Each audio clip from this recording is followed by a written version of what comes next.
Hello అండి, welcome to my channel. ఈరోజు ఉల్లగడ్డ కూర ఎలా చేయాలో చూద్దాం. చాలా సింపుల్ మెథడ్, చాలా టేస్టీగా ఉంటుంది. సో ఫస్ట్ బాండల్లో నూనె వేసుకుందాం. ఒక 2-3 స్పూన్లు నూనె వేసుకుందాము.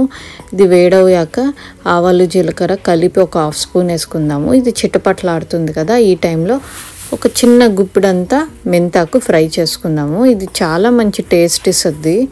ఇప్పుడు పచ్చి బఠానీలు ఒక 3 స్పూన్లు, పచ్చిమిరపకాయలు ఒక 3-4, ఉల్లిపాయలు ఒక 3 మీడియం సైజ్వి, కరివేపాకు కొంచెం, ఇవన్నీ మంచిగా ఫ్రై చేసుకోవాలి. ఇలా ఫ్రై అవుతుంది కదా, ఈ టైంలో ఒక టొమాటో మీడియం సైజ్ది ఇలా రఫ్గా కట్ చేసుకొని ఇలా ఫ్రై చేసుకోవాలి. ఇలా ఫ్రై అవుతుంది కదా, ఇప్పుడు జింజర్ గార్లిక్ పేస్ట్ ఒక 1/2 స్పూన్ వేసుకొని ఉన్నాను. ఈ పచ్చివాసన పోయేదాకా ఫ్రై చేసుకొని కొంచెం పసుపు, రుచికి సరిపడా ఉప్పు ఇలా ఫ్రై చేసుకున్నాక ధనియాల పొడి కొంచెము, కారం మనకి స్పైస్ ఎంత కావాలో దాన్ని బట్టి వేసుకోండి. మీకు కారపొడి వద్దంటే పచ్చిమిరపకాయలు ఇంకొంచెం ఎక్కువ యాడ్ చేసుకోండి స్టార్టింగ్లోనే. ఉల్లగడ్డలు ఒక 5 మీడియం సైజ్ వేసుకొని ఉడకపెట్టుకొని వేసుండేవి. ఇప్పుడు నీళ్ళు ఒక పెద్ద గ్లాస్ అంతా నీళ్ళు అన్నమాట. ఇది ఇలా కలుపుకుందాము.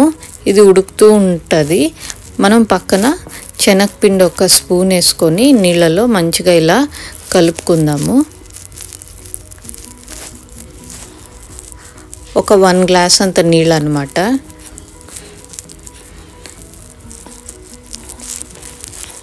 మంచిగా ఇలా కలుపుకోవాలి.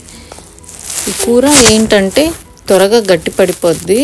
సో ఇంత కన్సిస్టెన్సీ ఉన్నప్పుడు ఆఫ్ చేసేసుకుందాము, కొత్తిమీర వేసేసుకొని. ఎందుకంటే సర్వ్ చేసేటప్పుడు ఇంకొంచెం థిక్గా అవ్వద్దు అనమాట. దానివల్ల మనకి గెస్ట్ అన్ఎక్స్పెక్టెడ్గా వచ్చినప్పుడు చాలా క్విక్గా చేసేయచ్చు.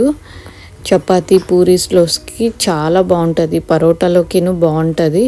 మీరు ట్రై చేయండి. Thank you so much for watching. Next వీడియోలో కలుద్దాం. బాయ్.